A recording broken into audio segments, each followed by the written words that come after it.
सभी बच्चों को सुप्रभात।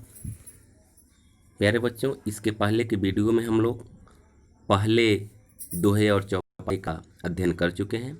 आज हम लोग दूसरे दोहे और चौपाई खंड का अध्ययन करेंगे। तो आइए देखते हैं। राम ही प्रेम समेत लखी, सखिन समीप बुलाई। सीता मातु स्नेह बस, बचन कहई बिलखाई।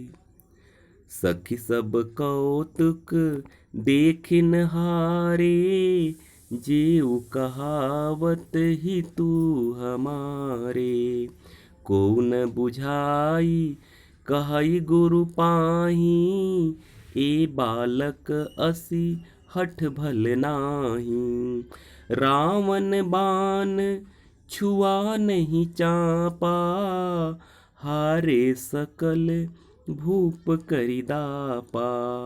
सो धनुराज कुंवर कर देही, बाल मराल की मंदर लेही। भूप सयानप सकल सिरानी, सखी विधि गति कछु जात न जानी। बोली चतुर सखी मृदुबानी, तेजवंत लघु गनियन रानी।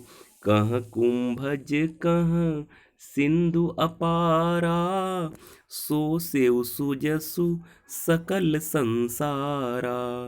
रवि मंडल देखत लघु लागा, उदय तासु त्रिभुवन तम भागा। आइए अब इसका अर्थ देखते हैं। यह भी उसी समय का प्रसंग है जब श्री राम शिव धनुष को तोड़ने के लिए बढ़ते हैं, तो सीता की माता सुनैना उनको, राम को प्रेम के साथ देखते हुए बोलती हैं। तुलसीदास जी कहते हैं, राम ही प्रेम समेत लखी, सखिन समीप बुलाई।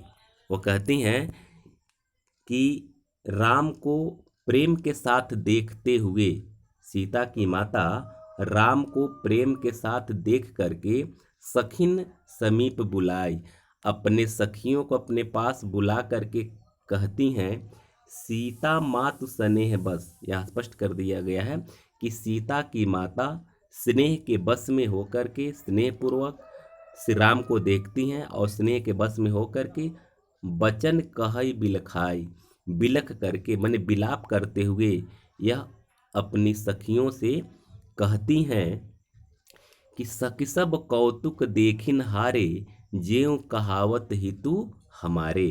कहती हैं कि हे सखी, सभी लोग इस कौतुक को देख करके हार गए, यानी शिव धनुष को कोई तोड़ नहीं पाया। उसके बावजूद सब लोग हमारे हित कहलाते हैं।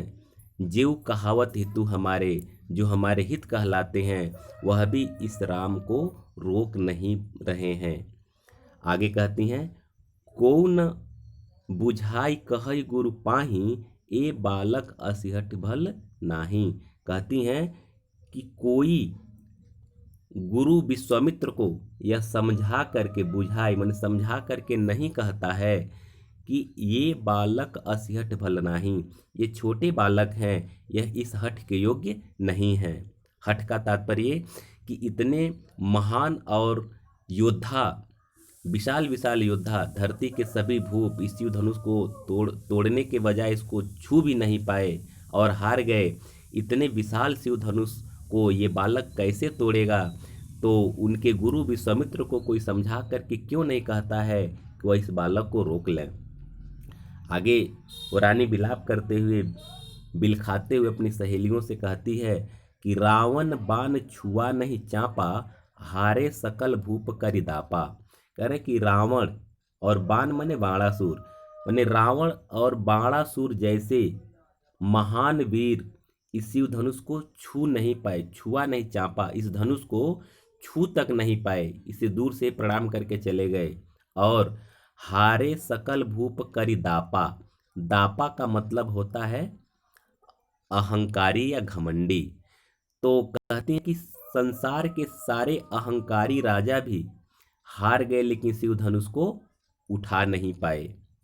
सो धनुराज कुंवर कर देहीं, बाल मराल की मंदर लेहीं। तो ऐसी शिव धनुष को इस राजकुंवर के हाथ में देना, राजकुंवर कर देहीं, ऐसे विशालकाय शिव धनुष को इस राजकुमार, जो कोमल राजकुमार हैं जो श्री राम, उनके हाथ में देना, यह उसी हाथ से प्रतीत होता है जैसे बाल मराल की मंदर लेहीं। मराल माने होता है हंस, बाल माने होता है बालक या बच्चा, और मंदर माने मंदराचल पर्वत।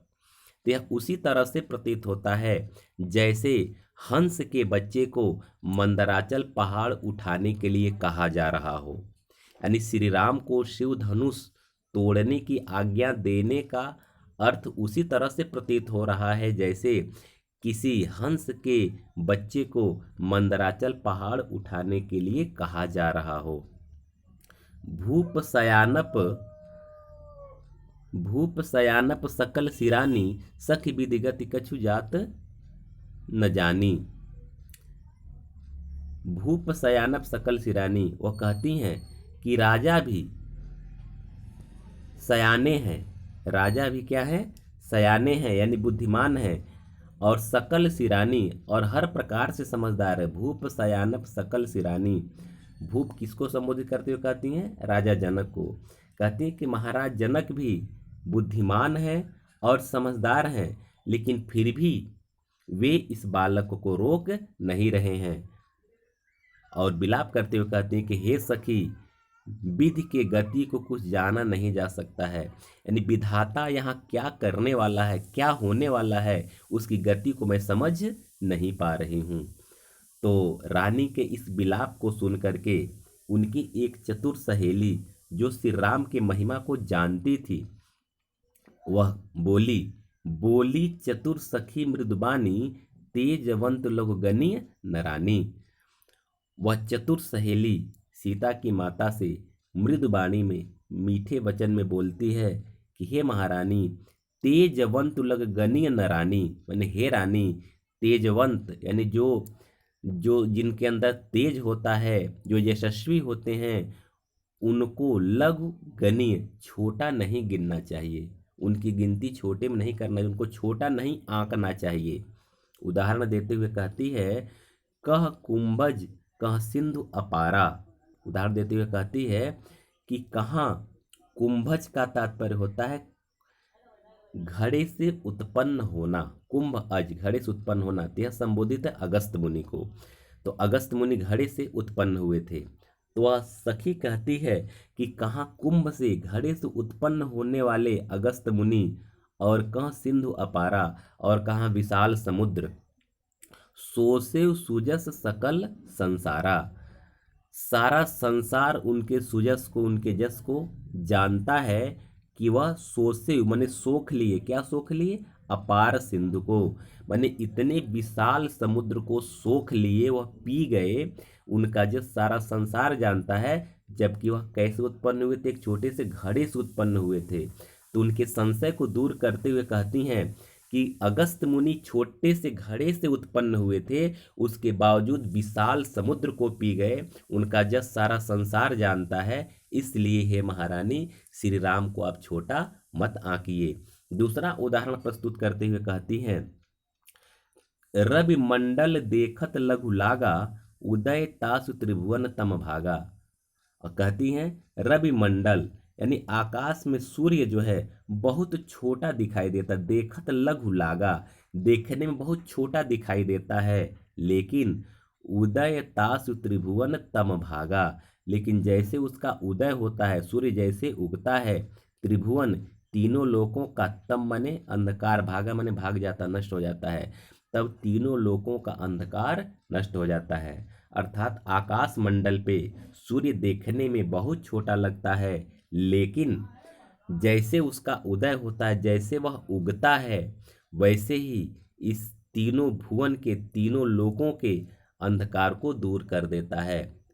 तो इसलिए श्री राम देखने में भले ही बहुत छोटे लग रहे हैं, लेकिन आप संशय न करें, वह निश्चित तौर पे शिव धनुष को तोड़ देंगे और हमारी सीता का विवाह उन्हीं प्रभु श्री राम के साथ होगा। तो इस तरह से इस दूसरे दोहे और चौपाइयों का व्याख्या पूर्ण होता है। अब इसके बाद हम लोग अगले वीडियो में अगले दोहे और चौपाइयों का अध्ययन करेंगे। एक बार पुनः आप लोगों को बहुत बहुत धन्यवाद।